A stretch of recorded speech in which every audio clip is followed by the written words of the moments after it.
we are making experiences in love, and we have to learn and search and struggle to discover what I thought is love actually is not love. Is more I'm using the other, or I want something from the other. And to acknowledge that and see that, it means to look when you're in love, to look with consciousness and with awareness what is happening in this moment, is where is my expectation. When you feel hurt, it's not that somebody hurt you, you had an expectation, and that's why you got hurt, not because the other did anything, you did something.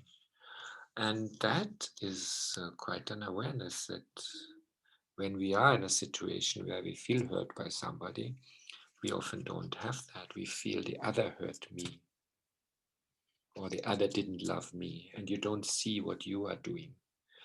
So that is always a problem in relationship and in our love affairs.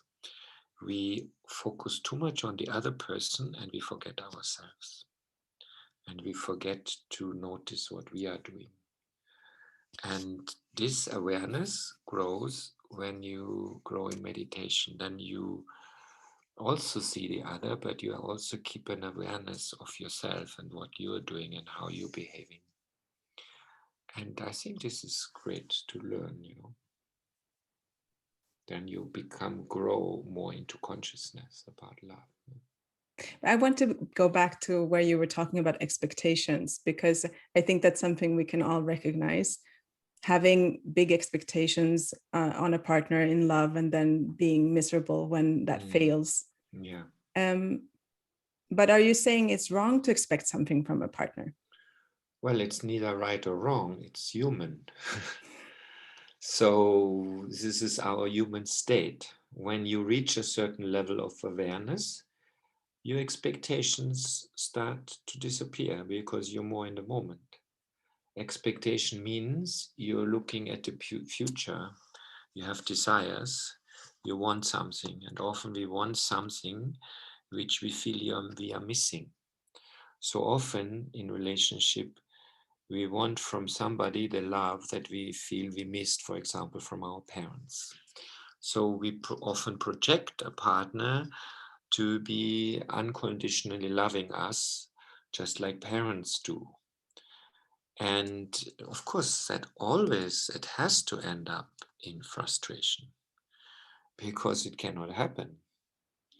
So, and when it doesn't happen, then we have a feeling as if the other did anything wrong.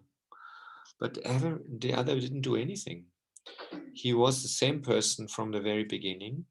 It was our projection, our dream, our expectation that created this whole misery.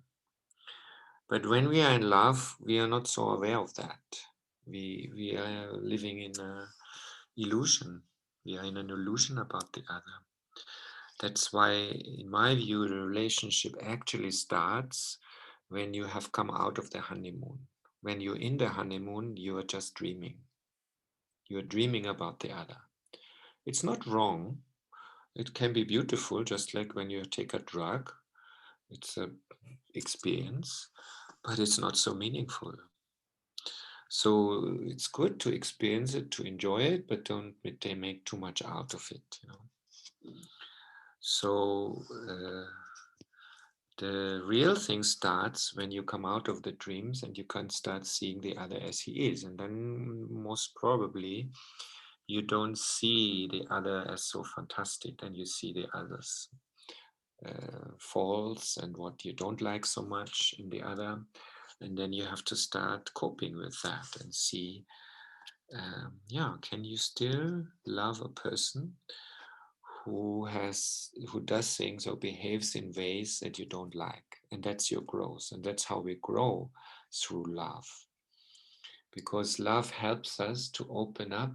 So when to open up to somebody that, or to something in somebody that initially you didn't like so much.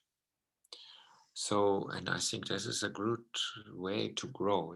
We have all our preferences, and then in love you learn to open yourself and you love somebody, and you start after a longer relationship, you start learning wow, now I can even love that behavior that in the beginning was really upsetting me. And I can love that person even with that.